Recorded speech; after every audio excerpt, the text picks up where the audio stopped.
Cher confrère Touché, bonjour. Oui, bonjour. Voilà, vous êtes journaliste, vous avez suivi le processus électoral. Les résultats provisoires sont donnés il y a quelques jours par la CENI. Quelles sont vos impressions par rapport à ces résultats proclamés? Non, mais c'est ahurissant de croire ou d'admettre que les Togolais aiment la dictature au point de la voter jusqu'à 72,36%. Les Togolais sont formidables. Un pouvoir qui vous opprime, nous avons des prisonniers d'opinion, nous avons beaucoup de soucis, il n'y a pas la liberté d'expression, il y a un pouvoir répressif et les Togolais votent jusqu'à 72%. Vraiment, les Togolais sont bons. Alors.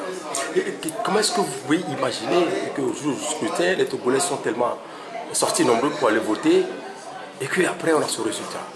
Les Togolais sont fatigués de cette dictature cinquantenaire.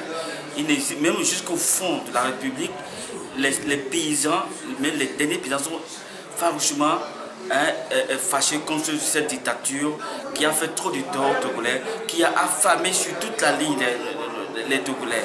Ils ont voulu en découdre cette fois-ci et malheureusement, comme on le dit, il est revenu au galop. Cette CENI qui vient encore donner un résultat vraiment décevant, qui ne reflète pas l'esprit des Togolais. Donc heureusement que les États-Unis ont été donc la première puissance à avoir condamné ces résultats et demandé le recomptage des voix, bureau de vote par bureau de vote. Cela prouve que dans le monde, il y a des États intelligents, des États réfléchis qui savent prendre position pour la vérité. Voilà. Nous savons que vous êtes à Lomé, le jour du scrutin vous avez sillonné un peu. Est-ce que vous avez eu des informations, vous avez vu les allégations de bourrage d'urnes comme... Oui, beaucoup. On a eu beaucoup d'informations. J'étais même témoin d'un événement au niveau de Bamidas où les gens sont dans une maison fermée et ils sont en train de bouffer allègrement. Bamidas à Bekota à Lomé? Bekota, tout à fait. Bekota. Moi j'étais témoin là, j'étais là avec il y avait aussi Satif qui était même là. Donc on a vu, on était allé constater que il y a effectivement des bulletins qui sont en train d'être votés, des urnes qui sont en train d'être bourrées. Et puis il y avait un gars qui a voulu dénoncer, quelqu'un a pris la clé de sa voiture pour lui piquer par le ventre. Tout à fait. Il a été poignardé? Oui, il a été poignardé, j'étais témoin. Ça fait même les touches sur les réseaux, puis que ça a pris la photo. Et donc voilà, ça très vite sur les réseaux. Et à l'intérieur, c'est pire. Il n'y a pas de délégué de l'opposition. Le pouvoir, à sa guise, a fait ce qu'il devrait faire pour rendre